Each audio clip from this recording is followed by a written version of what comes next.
jaallattanii jibbitanii obboleessa keessan isinuma warra arrabsaa jiru kanaaf obboleessa keessan mucaan kun jaallattee jibbitee fedhu shanee ta'a fedhu shantamee ta'a obboleessa keetti jaallattee jibbitee kana quba qabaadha. Sigalee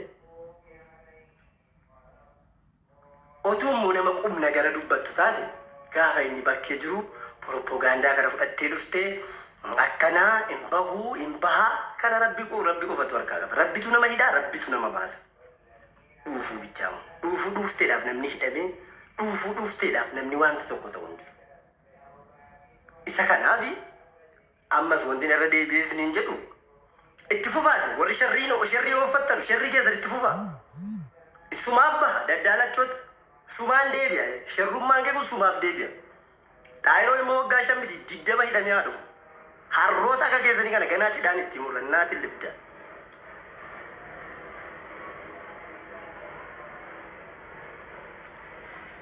Eegalee harroota waan dubbatu hin beekne kana ganaa eessa jirta gaafa xaayiroon bakki dhugaa dubbatta. Atoo nama dhugaati gaafa xaayiroon bakkee jiru gaafa ofirraa dubbachuu danda'u gadi bahee sirbaa ture kana gadi bahee waan barbaade dubbataa ture kana maa gadi baatee nutti himate anuma har'a xaayiroo irraa dubbatu kana sirraa dubbata miidhama kee argina. Eegalee har'a xaayiroo miidhamee jira bakka rakkinaa jira kanaa saara miti anumatu iyyuu gaafa xaayiroo si dha'e immoo xaayiroo irraa dubbata abbaa fedhe maan ta'e rakkoon qabu har'a ajandaa kana dhiiftanii eegalee ajandaa kana fudhattanii dhufuun keessan isin xiqqeessa xiqqaachuu keessan dhuguma rabbiin isin itti akka gandaatti xiqqaachuu keessan silaa wal taatanii ilma kee rakkoo keessaa baafattee gaariidha. Waan fedhe haa ta'u ajajee siifa jiraatu gadhee ta'ee siifa jiraatu shanee ta'ee siifa jiraatu bilisiginnaa ta'ee siifa jiraatu kafaawoo ta'ee siifa jiraatu dhiiga keeti obboleessa keeti utuu nama aqlii qabu taate jalee shaneen ati faarsitu kunis hiika shaneen jettu kunis obboleessuma keeti utuu beekta ta'e miidhamaaf hin kennitu ture sila.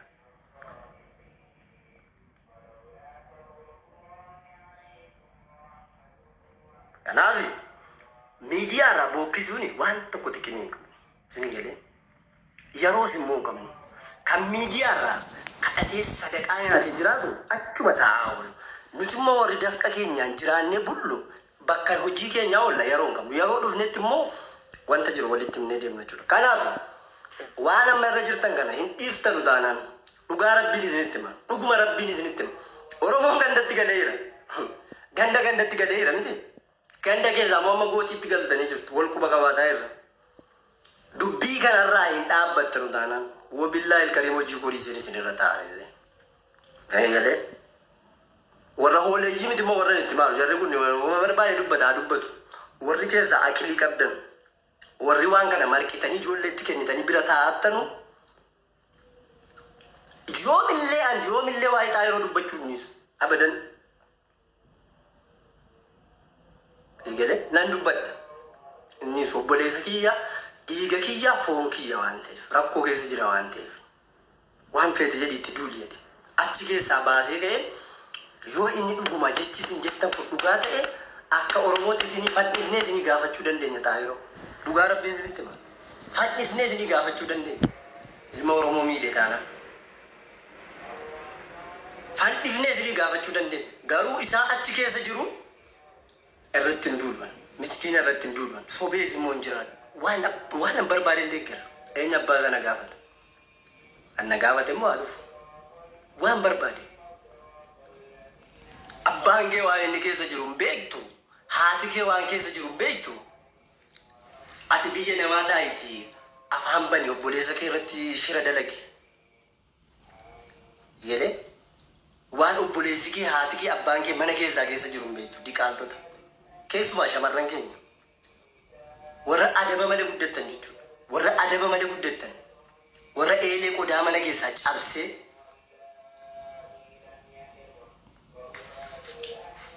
eelee qodaa cabsee haati abaarraa manaa yaa jechaan gadi bahee afaanuma banaa oola tiktookii kanarraa waan bahee dhiise isa dhiisi abbaa kee sangaa jalaa gurgurtee baate sana deebisiif abbaa kee gadi. Keenyas warri keenya warri dhiiraasi waan ma barbaadan jedha.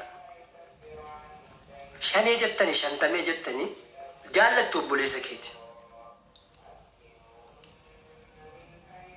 Jibbitus xaayiroon obboleessa keeti. Warri dhuguma dhiigni Oromummaa si gube. Feetu jimma ta'e feetu arsii ta'e feetu waan feete ta'e. Xaayiroo bira dhaabbadha. Achi keessaa baafanna mucaa kana. Propagaandaa jiru dhiisaa. Andeebis namaa kennee arrabsaan jiru sana arrabsaa jiru. Sanaa arrabsu rakkoon qabu. Ana mataa koo gaddeebis garuu xaayiroo achi keessaa baasi. Gaafa inni bahee haasa'u natti deebina kootiif keessa wal rakkoon qabu. Feenosoonni keenyallee waan bira. Wanti nu haasofnu waan bira. Amma asirratti teessanii wal namni tajoo keessaa yoo itti dawwalti si jalaan gaafatu. TikTok jala immoo afaan banee dhufee taa'ee si dhaggeeffata.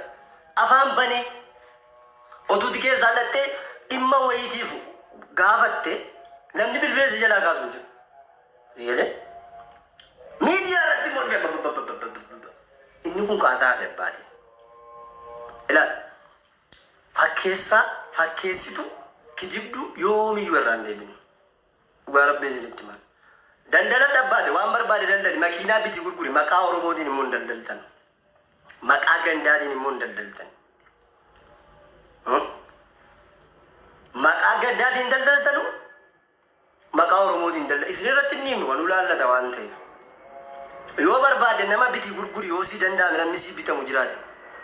Yeroo nuti keessa jiru kun isa kana. Kanaaf ijoolleen keenya waan kanarraa jaallattee jibbitee dhaabbadhu. Gooxiitti galtee jirta quba wal qabna. Gooxiitti galtee jirta. Osoo waa'een lubbuu namaa gadi ba'ee jiru waa'een makiinaa haasaa jira. Ilaa obboleewwan koo dhaggeeffadha waan tokko isiniin jedha. Dhimma abdii fi dhimma xaayiroo kaleessa xiqqoo tokko barreesseen ture. Sigalee kaleessa xiqqoo tokko wal bira kaa'ee barreesseen ture. Ani uumama kiyya irratti of jajuu nama miidiyaa dhufe bookkisee of jajuullee hin barbaadu. Maaliifan kennachuu dide jedheetan inaafa malee maaliifan gargaaramuu dide maaliifan kadhachuu ta'e haqa namaa fudhachuu dide jedhee inaafa hin beeku. Umurii kiyya keessatti maaliifan nama kanaaf makiinuma amma jettan kanaa bitee maafan namaa kennineefan inaafa malee maaliifan makiinaan naaf hin bitamnee jedhee inaafa hin beeku. Waan naa bitamuufis hin qabu. An kanan jedhe kana miidiyaa kee irratti maxxanse kan isin jala deemtee baba jedhaa oolta reetti reeguun hojiidha. Amala reettii fudhachuutu gadheedha malee. Wal duraa duuba ta'a. Xaayiroos abdiis waan barbaanne taanee waan goone jara kana lachanuuf gochuu dandeenya. Dhiisa adara jennaan nama lubbuu keessa jiru dhiistanii gara ajandaa keessan gara biraatti ooftan mucaa siyaasatti galchitanii shaneena baasuu jettanii asiin deemuu jalqabdan. Kana jechuun maal jechuun? Eegalee akkanattis miti immoo kan bitamu nama irratti argitaniiti malee takka waan tokko ofii keessanii hojjettanii beektu. My student, you any question to ask him any question. Thank you. But he asked you a question and then you answer, he said. Huh? Yeah. No any question for your teacher, okay? Respect your teacher. Respect your teacher. Mr. Babu. Amy, he's the started teacher, right? Yeah.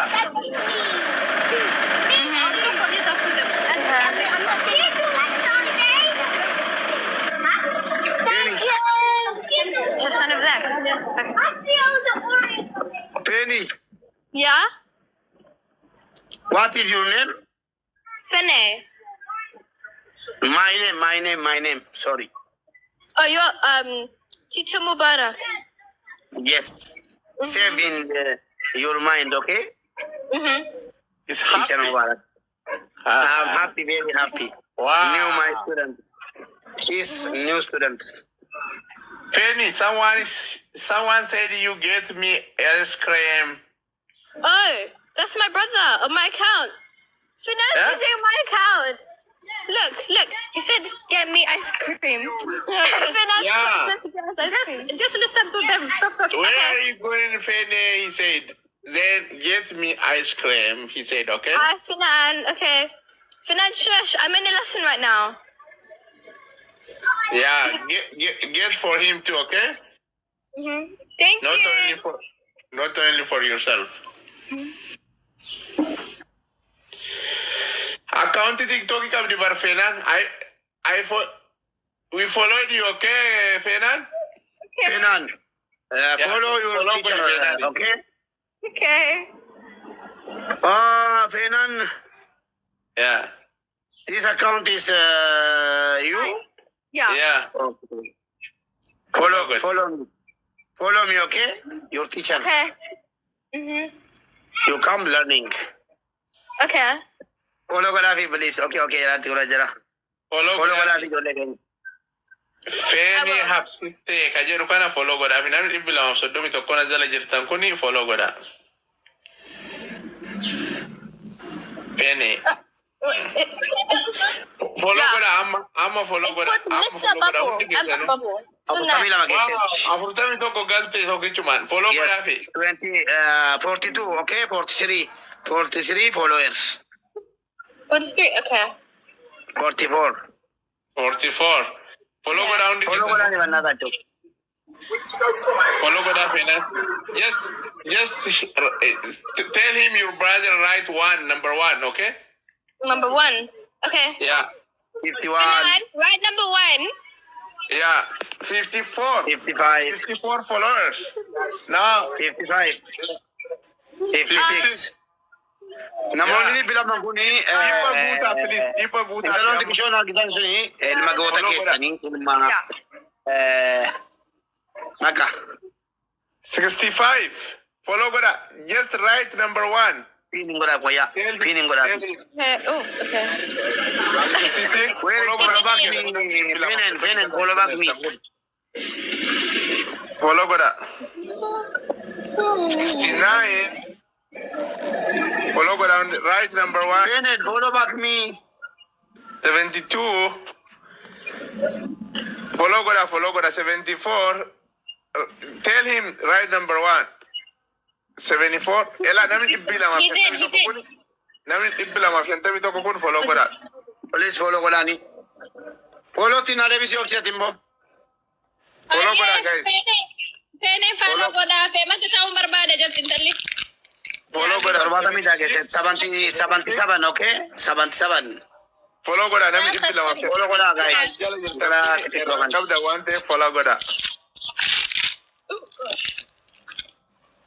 78. Thank you. Okay, thank you. 78. Follow goda guys. Right number 1. Right number 1. Toko barre seri ni. Bene. Yeah? What's your TikTok name? Yeah. His sister.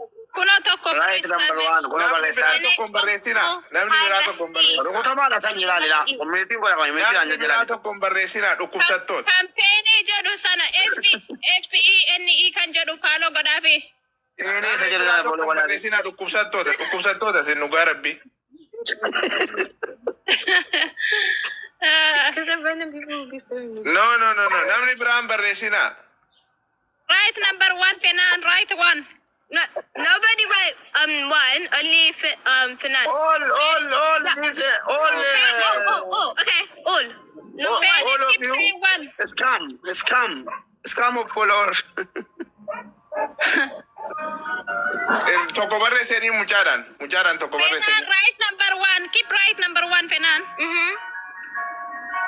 National kan jedhu kana malo mute godi warra barreessaaran kana mute godi national kan jedhu kana mute na Morita nga buwan.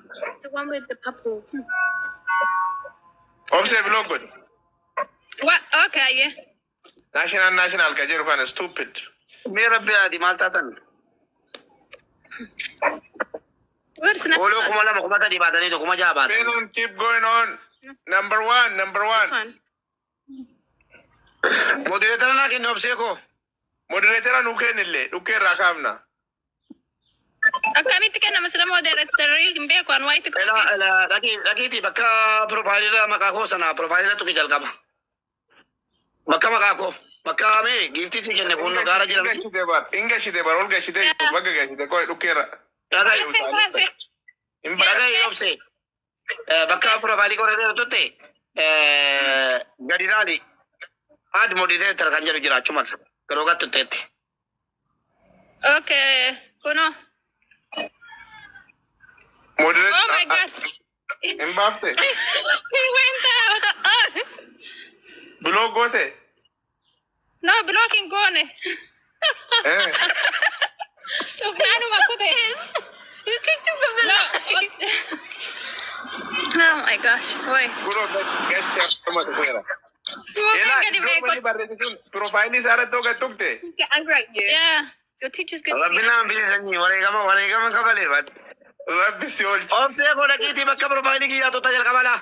Si. Agese tu ki jal kabas tanima. Tu teta. Okay. Ela tukasa di njuru war kamil garra. Yeah. Tukasa di chelo bute. Gara gara iraga moderator kan jaru njuru re. Kuno hamma sigode. Definitely sigode. Ngone. Na bote tina kinte. Okay. Enan please. Right. Number one. Number one.